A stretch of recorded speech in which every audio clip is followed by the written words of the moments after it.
wanita berada di satu sel yang sama, kamar mandi dan toilet yang sama. Mereka menggunakan bersamaan. Tidak ada seorang pun di sini yang bertanya tentang privasi. Semua orang seperti bayi yang baru lahir. Jika ada yang mengira ini adalah surga, kalau begitu maka Anda salah. Setiap saat Anda akan dipukuli tanpa ampun di sini. Alasannya hanya karena penjara itu menyenangkan. Ada 3 senapan otomatis di atas. Kalau ada yang ingin melarikan diri, dalam hitungan menit dia akan tertembak senapan ini. Pemeran utama Mona baru saja masuk ke penjara ini. Salah satu kepala petugas menjerat lehernya dengan tali, membuatnya berlutut di tanah. Kepala penjara mulai membuka resleting pakaian. Mona tahu apa yang ingin dilakukan kelapa ini. Dia berlutut di tanah dan memohon belas kasihan. Protagonis pria Jack menyelamatkannya. Mona akhirnya selamat, dan Jack dalam masalah besar. Dia dikurung dalam sangkar baja di bawah sinar matahari, sambil memegang batu besar di kedua tangan. Jika saja dia tidak bisa menahannya, maka dia akan tertimpa batu besar ini. Untuk memberikan contoh kepada pendatang baru, komandan penjara memilih salah satu gadis. Di bawah perintah komandan penjara, tahanan wanita harus menghafal aturan penjara. Karena sedikit kesalahan ketika menghafal, gadis itu langsung dipukul, sampai wanita yang terbaring di tanah dan mati. Kejadian ini membuat semua orang takut. Hugo bahkan lebih ketakutan dan merusak mentalnya, ketika hendak membersihkan ikan. Dia bahkan memakan isi perut ikan itu, dan berkata jika ini enak. Setelah Jack dijemur seharian, dia dibawa kembali ke sel. Dia sangat dehidrasi dan kelelahan. Dia hanya bisa merangkak perlahan. Mona memapahnya ke kasur, dan berterima kasih padanya. Jackku mohon, jangan membiarkan mereka menyakitimu lagi. Mengapa kamu peduli dengan apa yang mereka lakukan terhadap saya? Mengapa kamu peduli padaku pagi ini? Keduanya tersenyum. Bagi mereka yang melarikan diri dan tertangkap, hukuman mereka lebih kejam. Ini adalah permainan sepak bola yang aneh. Kaki si keriting ditutupi dengan 2 bola plastik. Ada banyak bensin di dalam bola. Permainan pun dimulai. Petugas penjara boleh bermain sesuka hati. Dia harus mencoba untuk memastikan bahwa minyak dan gas dalam bola tidak bocor. Tetapi petugas yang bermain terlalu banyak. Dia tidak bisa berdiri bahkan ketika dia ditendang. Apalagi menjaga bola. Mona tidak tahan melihatnya. Jack membalikkan kepalanya. Karena ini adalah permintaan petugas. Itu membuat para tahanan merasa takut dan jangan berani berpikir. Setelah beberapa saat si keritingnya lelah dan tidak bisa berdiri. Dia tertunduk di tanah. Saat itu juga komandan penjara langsung menyalakan api ke tanah. Dengan ledakan keras bola plastik, si keriting terbakar menjadi abu. Ini adalah hukuman untuk tahanan yang melarikan diri. Setelah semua orang tertidur di malam hari, Mona baru berani menggunakan kamar mandi. Jack membantunya berjaga di pintu. Saat itu beberapa penjaga datang. Jack belum sempat berbicara, mereka langsung menutup mulutnya. Petugas penjahat tua masuk ke kamar mandi, dan bersiap melecehkan Mona. Tetapi Mona langsung menendang kemaluannya. Si petugas tua ini kesakitan. Mona bergegas keluar dari kamar mandi, dan jatuh ke pelukan petugas komandan botak. Untungnya mereka hanya masuk dan tidak melakukan apapun. Jack langsung memeluk Mona dan menenangkannya. Hal paling menakutkan di penjara adalah game Battle Royale. Ini adalah permainan kucing dan tikus. Kali ini sebanyak 5 orang dipilih. Jack dan Mona juga ada di antara mereka. Begitu perburuan dimulai, mereka bisa lari ke hutan melalui gerbang langit. Semakin jauh Anda berlari, semakin aman. Selama kamu tidak diburu sebelum gelap, maka mereka boleh pergi. Beberapa orang memasuki hutan secara berkelompok. Pemburu dengan senjata. Beberapa orang yang memasuki hutan berpacu dengan waktu. Jack berusaha menghindari pengejaran, memanjat tebing. Tetapi kepala petugas bisa melihatnya dengan sebuah teleskop. Kepala petugas tua ini membidik dan menarik pelatuknya. Tetapi agar permainan ini semakin menarik, dia sengaja tidak menembak tepat ke arah Jack. Jack melompat ke dalam sungai. Jimmy melarikan diri ke hutan. Dia akan melakukan penyergapan dan mendapatkan senjata. Dia sengaja menginjak tanah dulu.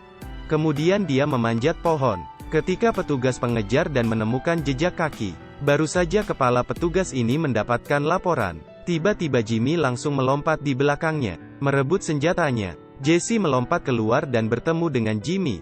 Dia ingin bekerja sama dengan Jimmy untuk saling menjaga, tetapi Jimmy langsung menolaknya. Dia merasa Jesse hanya akan menambah bebannya. Lebih baik dia berjuang sendirian. Sepertinya dia terlalu mudah. Saya tidak mengerti alasan mengapa pria dan wanita tidak lelah melarikan diri. Jesse berdiri di area terbuka. Siluman monyet mengendarai bulldozer. Melihat itu, Hugo langsung menunduk di tanah dan meloloskan diri.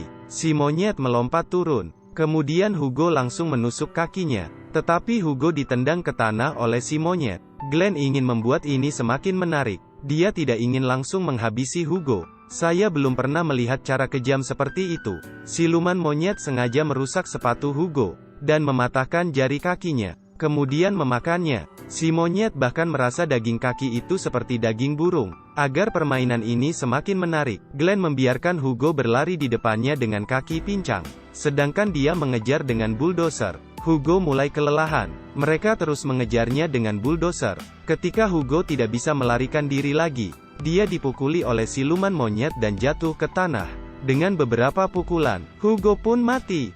Jimmy memegang senjata seperti memenangkan lotre. Dengan senjata, dia menembak terus-menerus. Dia kemudian menyelinap di rumput-rumput. Tetapi dia tidak menyadari ternyata komandan tua dan wanita iblis ini menemukannya. Dalam satu waktu dia dikepung oleh dua orang. Lalu wanita iblis mengambil kesempatan ketika Jimmy mengganti pelurunya. Dia menunggangi kuda dan berlari ke hadapannya. Wanita iblis itu menembak dan mengenai rumput. Lalu mengambil kesempatan lagi dan menembak ke arah Jimmy. Panah itu mengenai Jimmy tetapi tidak fatal. Jimmy tidak sanggup lagi mengambil senjata karena kesakitan. Belum berjalan jauh, tiba-tiba komandan tua mengendari mobil, dan menabrak Jimmy hingga mati. Mona melompat ke sebuah lubang. Ternyata komandan kepala botak mengikutinya. Sedangkan Jesse yang lelah menemukan sebuah danau. Dia bermaksud ingin minum air dan beristirahat. Tiba-tiba wanita iblis telah datang di hadapannya, lalu menembak panah ke arah Jesse. Dia takut dan lari. Wanita iblis semakin semangat mengejarnya. Dia sengaja menembak ke sisi lain. Pemburuan ini membuatnya merasa senang. Jesse sangat ketakutan sehingga wajahnya menjadi pucat. Ketika wanita iblis mengisi panah, Jesse bergegas melarikan diri. Wanita iblis naik ke kuda dan mengejarnya hingga ke hutan. Jesse kelelahan dan tidak bisa lari lagi. Dan wanita iblis merasa sudah cukup bermain-main. Jesse terus-menerus memohon padanya. Wanita itu masih mengambil panah. Jack sedang berlari, dihentikan oleh siluman monyet yang bersembunyi di balik pohon. Jack sama sekali bukan lawannya. Jack dipukul dan ditarik sampai ke sudut pohon. Glenn bermaksud ingin menabrak dengan bulldozer. Di saat berbahaya, Jack mematahkan ranting pohon, dan menusuk mata siluman monyet. Siluman monyet kesakitan. Sedangkan bulldozer tidak bisa dihentikan, dan seketika langsung menabrak siluman monyet. Jack mengambil kesempatan untuk melarikan diri. Mona datang ke ladang tebu dan bergegas masuk ke dalam. Tetapi dengan cepat komandan gemuk dan komandan botak mengejarnya. Untuk memaksa Mona keluar, kepala botak sengaja menyalakan api. Saat itu juga Jack datang. Melihat apa yang dilakukan komandan botak, Jack kemudian masuk ke dalam ladang. Asapnya semakin banyak. Mona hendak berdiri dan bernapas, dan bertemu dengan komandan gemuk. Komandan gemuk itu ingin mengambil kesempatan melecehkan Mona. Untungnya saat itu Jack tiba tepat waktu. Dia merebut senjatanya, dan menembak komandan gemuk.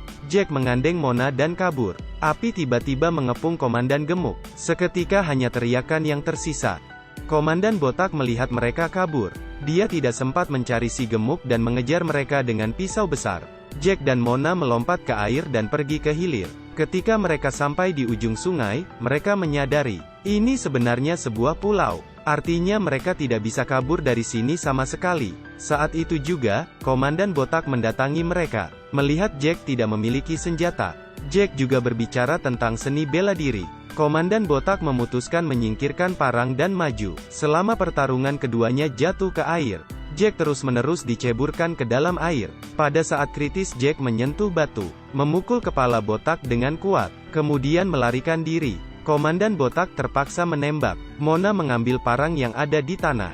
Tepat ketika komandan botak ingin menembak, Mona menebas tangan botak dengan kuat. Jack dan Mona tidak berencana bersembunyi lagi. Mereka memutuskan untuk mengambil inisiatif. Mereka juga bertemu Glenn dengan bulldozernya. Glenn terus menembak dari belakang. Jack membiarkan Mona menarik perhatian Glenn. Tepat ketika Glenn akan menembak, Jack perlahan-lahan mendekati Glenn dari belakang, dan menebas Glenn.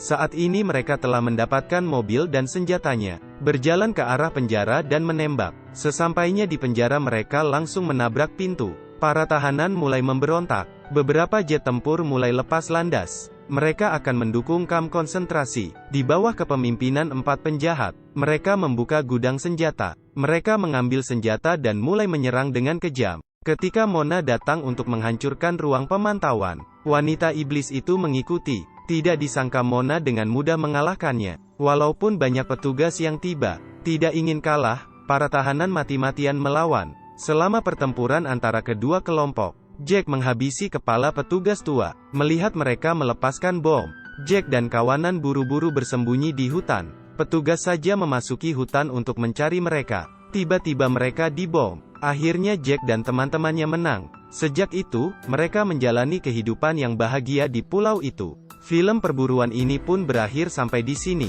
Di mana ada penindasan, di situ ada perlawanan. Jack tidak tahan dengan kebrutalan sipir. Dia memberontak dan mengalahkan para petugas sipir. Film ini mengajarkan kita, tidak akan ada akhir yang baik. Baiklah, saya Xiao Yu. Silakan berikan komentarnya.